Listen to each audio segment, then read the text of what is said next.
A paz do Senhor Jesus Cristo, queridos irmãos, hoje, terça-feira, dia 27 de setembro de 2022. Estamos aqui saudando os irmãos. Eu quero dar uma parte, sobre o que nós vamos tratar hoje na nossa vigília 49. Foram 7 semanas de vigílias e nós queremos falar nessa madrugada sobre o domínio financeiro dos amigos de Deus. Queremos falar sobre essa revelação em todas as áreas, não é? Nós somos feitos para o domínio. Quando Deus criou o homem, lá em Gênesis, capítulo 1, do versículo 26 ao 28, diz que Deus o criou em imagem e semelhança e disse, dominai, né? Então, esse domínio que se manifesta na área financeira, milagres, sinais, prodígios, com cura, libertações. Este domínio da carne que faz nós vencermos o mundo, a carne, o diabo, renunciar às impiedades, A graça nos ensina a viver uma vida de renúncia e, porque estamos debaixo da graça, conseguimos andar em obediência pela graça. Como pregou o pastor Riclave, não é usando a graça para se levantar, mas para permanecer de pé. Glória a Deus. Então eu quero que você preste bem atenção nessa série de vigílias que nós temos ainda mais 2 partes, Hoje, a 49 e amanhã 50. Vamos tratar essa questão da revelação dos amigos íntimos. E eu quero que você anote os versículos que eu vou citar aqui, estude mais de uma vez, viu? Bem importante isto. E peça para o Senhor revelação do que está sendo falado. Diga, eu não quero apenas informação, eu não quero apenas saber sobre. A Bíblia diz que aquele que renovar a sua mente, ele vai experimentar. Diga, eu quero experimentar. Como diz o Salmo 34:8, provai e vejam, que o Senhor é bom. Então, provai e vede que o Senhor é bom. Esse experimentar, quando nós nos alimentamos, aí somos nutridos com graça. Se comermos e bebermos, então essa palavra será alimento, mantimento, provisão, nutrição. É o pão do céu, a água do rio da vida. Por onde quer que passe, tudo viverá e abrirá os nossos olhos. Aleluia! Portanto, veja a importância do que nós estamos tratando. Compare que tudo que nós vamos falar como crente bereano, viu? Abra sua Bíblia, veja o versículo, que o que nós estamos dizendo é revelação. É uma palavra revelada, Paulo disse, olha, o evangelho que eu prego para vocês, ele não foi aprendido com homens, mas sim por revelação de Jesus Cristo. Aqui em Atos 3, versículo 19, a primeira pregação de Pedro, sabemos que Pedro estava cheio do Espírito Santo, porque a Bíblia afirma isto. Então nós vemos aqui a primeira mensagem à igreja, olha a importância de um homem cheio do Espírito Santo. Aqui temos o teor, realmente um direcionamento, para buscarmos em primeiro lugar o reino de Deus, a justiça pela graça. E todas as coisas serão acrescentadas aos que obedecerem. Esse chamado inicial, Não é primeiramente tentar resolver os efeitos da queda, mas em primeiro lugar resolver a questão da própria queda, da causa da queda, que foi o afastamento. Então ele diz aqui, arrependei-vos. Essa metanoia é decida que você não vai viver como Adão, ignorando a Deus, praticando uma vida de pecado e ignorando a Deus, não. Arrepender-se é decidir que você vai ter comunhão com Deus, que você vai fazer o contrário de Adão. Se Adão foi soberbo e desprezou a Deus, você vai ser humilde e vai buscar a Deus pela graça. Arrepender-se é ter essa mente transformada e decidir que você não vai ignorar a Deus, desprezar a Deus, mas que você vai praticar uma comunhão, que você vai entregar o seu coração dia após dia. Provérbios 23:26 diz, dá-me, filho meu, teu coração. Aí ele diz, arrependei-vos, pois, e convertei-vos. Então, converter-se é dar meia volta. Quando você faz uma conversão com o carro, você está indo para o sul, você vira para o norte. O homem desde a queda virou as costas para Deus. Lá em Isaías 65 ele diz, olha, todos os dias estendi minhas mãos a um povo que olha para outro lado, O povo que deu as costas para Deus e se voltou fascinado pelo pecado e idolatria. Agora, arrepender-se e converter-se é decidir e também dar meia volta, voltar-se para a palavra, para Deus, para a pessoa cheia do Espírito Santo, para receber revelação, e para os necessitados com misericórdia, para repartir o pão e a palavra que você tem recebido. Isso é maravilhoso. O arrependimento, a fé, que é a dependência da graça, a adoração, cada vez mais profunda, e a misericórdia. Arrependei-vos, pois, e convertei-vos.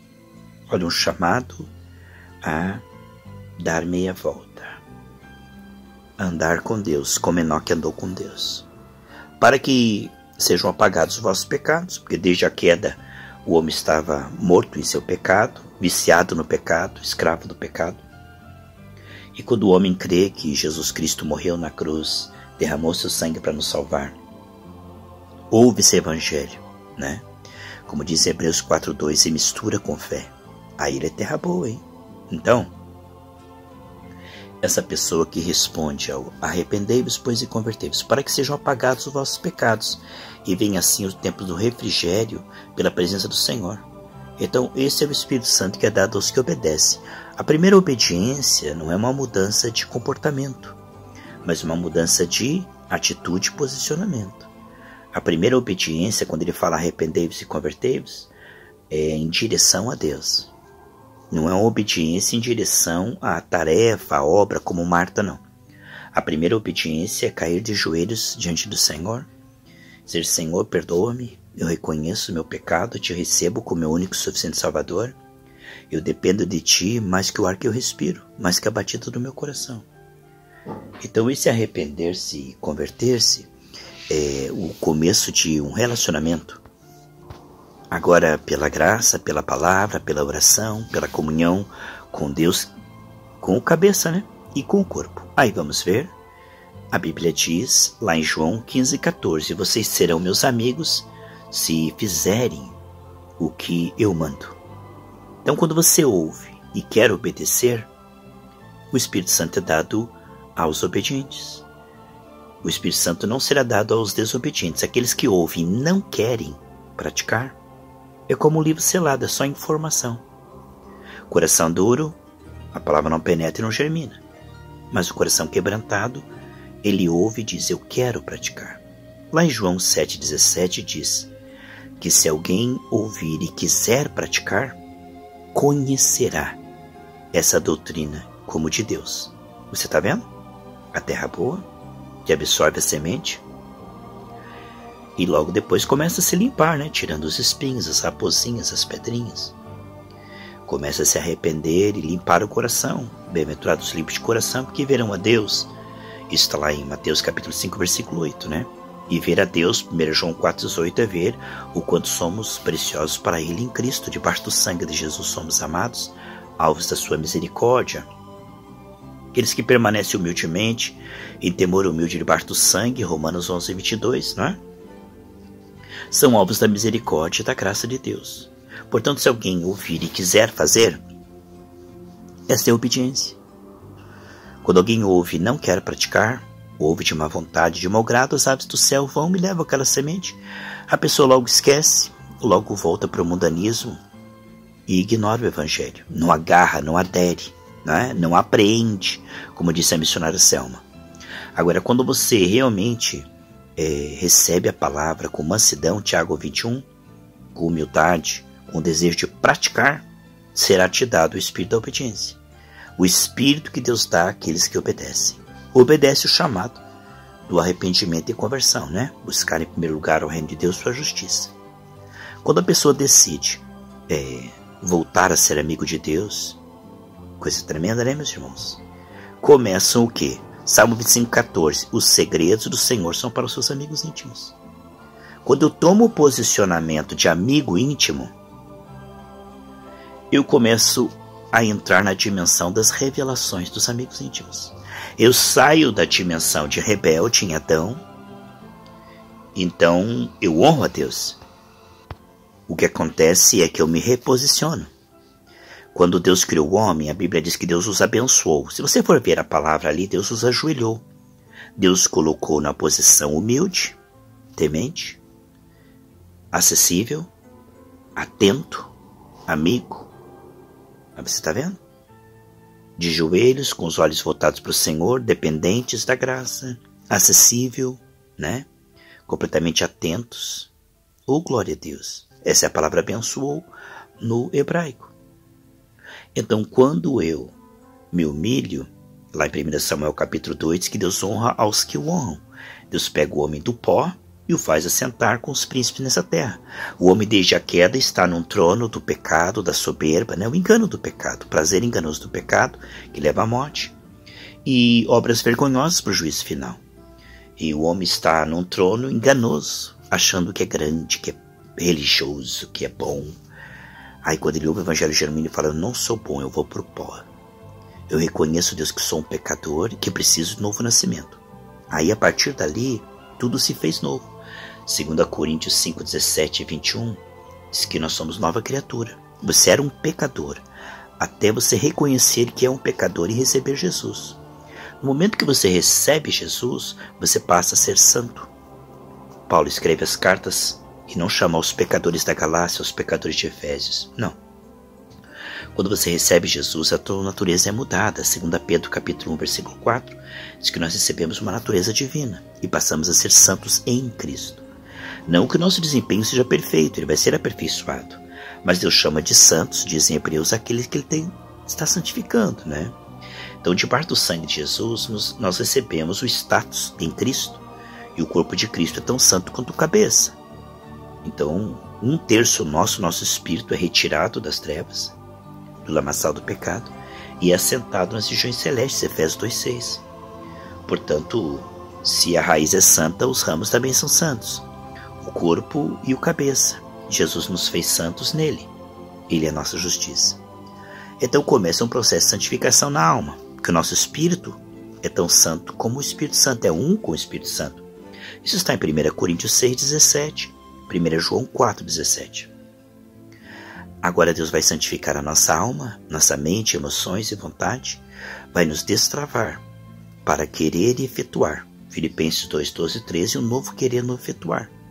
O Salmo 75, versículo 2 diz: eu julgarei corretamente quando eu ocupar o lugar determinado. O homem saiu do lugar determinado, que é aos pés do Senhor, no espírito, caiu para a dimensão da alma e do amor ao pecado. Agora diz o Salmo 75, 2: eu julgarei corretamente quando eu ocupar o lugar determinado. Ou seja, quando eu volto para a posição aos pés do Senhor, eu me arrependo e me converto. Eu começo a julgar retamente, ou seja, meu cérebro, minha mente, meu espírito começam a receber informações e revelações. Conhecereis a verdade. A verdade vos libertará. Começa a estudar a Bíblia. Eu busco o conhecimento. Mas é Deus que começa a dar revelações via espírito. Minha alma vai sendo sarada e vai recebendo também. Então veja. E quando eu reposiciono, eu me arrependo e me converto. Com jejum, súplicas, madrugadas, né? Eu pratico a minha hora silenciosa e vou buscando a Deus e vou buscando, né? Junto com meus irmãos, diz o Salmo 27,4. Uma coisa pedi ao Senhor, quero contemplar a sua formosura e aprender no seu santo templo. Então eu começo a me entregar. A Bíblia diz: vocês serão meus amigos se fizerem o que eu vos mando. Ele está mandando se arrepender e se converter. E eu vou me reposicionando, eu vou me humilhando. E as revelações começam. Porque as revelações são para aqueles que estão se humilhando. Deus dá graça aos que se humilham. O Daniel disse para Nabucodonosor: olha, você terá o reino de volta quando você compreender que o céu reina. Daniel capítulo 4, versículo 26. Então aqui nós estamos vendo que o homem reinava quando tinha comunhão com Deus. Ele estava na posição, abençoado, humilde. Quando o homem saiu da posição e ouviu a mentira, então ele foi fascinado. Satanás disse: olha, quando você comer do fruto da independência, conhecimento do bem e do mal, né? Seus olhos serão abertos. Então o homem foi cegado, 2 Coríntios 4,4. Seu entendimento foi embotado e ele ficou acreditando que quem reina é os problemas, quem reina os efeitos da queda. O homem agora separado de Deus, traumas complexos, se sente desprotegido, em desvantagem, se sente fraco, pobre, doente, escravo do pecado, enfeitiçado, hipnotizado, né? Amando o pecado que ele não precisa. desprezando a Deus, vivendo uma vida dissoluta, distraído com coisas inúteis, não é? E a vida está passando. Então o homem saiu da posição da amizade com Deus na viração do dia para ouvir a mentira, e aí ele foi cegado. Hoje ele acredita na mentira. O seu coração foi endurecido e cegado, Efésios 4,18. Mas quando ele se volta para o Senhor, começa a se arrepender e se converter, ele vai descobrir que o céu reina, que Cristo em nós, esperança da glória, Colossenses 1,27. O Salmo 107, 43 diz que aquele que for sábio, né, meditará demoradamente no grande amor de Deus. Então, 2 Coríntios 3,18 fala que conforme nós vamos contemplando quem Jesus é, se interessando por Ele, né, meditando na palavra, no Espírito, tendo comunhão com pessoas que amam o Senhor, nós vamos sendo transformados, trasladados de glória em glória. Aleluia! Veja então que as revelações serão cada vez mais transbordantes. Lá em Atos 26, do 16 ao 18, Deus diz: Paulo, eu tenho aparecido para você e revelado coisas, mas eu vou continuar revelando. Então ele fala, comunhão continuada, revelações progressivas. Aqui nós temos uma fé dos amigos de Deus, uma fé relacional. Não é uma fé cega, religiosa, passiva, como os discípulos que disseram: Jesus, o barco está afundando. Não é uma fé do Antigo Testamento. A fé do tipo de Deus, Gálatas 2,20. A fé da nova aliança é crer no coração e confessar com a boca, como o pastor Iclavo falou lá em Romanos 10, 9 e 10. A fé da nova aliança, ela tem a ver com esse destravar. Veja, queridos irmãos, coisa maravilhosa. Você começa a se entregar ao Senhor, Ele começa a te libertar, né? Conhecereis a verdade vos libertará. Aonde esse processo da graça vai trabalhando de dentro para fora, aleluia, e esses rios vão fluindo. Está cheio o coração, disso fala a boca. Esse trabalhar do Senhor, maravilhoso, vai te fazendo compreender quem você é em Cristo, né? O que você tem e pode, e vai te destravando para não apenas perceber o que tem recebido, mas manifestar, né? Você vai aprender por experiência. O que é isto? Tendo recebido em Cristo um reino inabalável, em Efésios 1,3 diz que nós somos abençoados com toda sorte de bênçãos em Cristo. Então em Cristo nós recebemos uma vida abundante. Mas em 1 Coríntios capítulo 2, do 9 ao 12, fala que o Espírito Santo foi nos dado para revelar o que temos recebido. Então, depois de ter recebido, nós precisamos ser iluminados. A Bíblia diz que se alguém se volta para o Senhor, será iluminado. Quando alguém se converte, 2 Coríntios 3, 16 ao 17, aonde está o Espírito está a liberdade, e quando um se converte, o véu se tira. Aí o que você vê? Com o rosto descoberto você vai contemplar. O que você está vendo é que o Espírito Santo vai trazer revelações progressivas, então você vai perceber o que tem recebido e vai ser destravado para manifestar, para colocar em ação. Então você vai de fruto para mais fruto. Você vai não apenas ter recebido em Cristo, mas você vai perceber que tem o domínio, que se você orar, aquilo te obedecerá. Então, os tesouros encobertos, as riquezas escondidas, é o maná escondido. Esse é o evangelho, o segredo dos amigos íntimos. Enquanto o mundo tem explicações, você vai ter revelações que te levam a atos proféticos, porque você vai conseguir falar sem duvidar no seu coração, porque você tem vida com Deus, né? O Espírito Santo testifica com o seu espírito. Então, você consegue falar sem duvidar. Então, você consegue manifestar. Toda a criação aguarda ansiosamente, ardentemente, essa manifestação. Pedro disse: o que eu tenho, eu vou agora te dar. Essa capacidade de não apenas acessar, né, mas fazer com que saia para fora, apareça no visível. A função do corpo é fazer aparecer no visível os efeitos, os benefícios do Calvário. E o domínio financeiro vai acontecer à medida em que nós nos vemos em Cristo capazes de trazer para o visível, né? Porque o Senhor de Deus vem o dom de adquirir riquezas. Aí Ele vai te ensinar como falar com a fé e manifestar esta e trazer a realidade, fazer com que isto aconteça.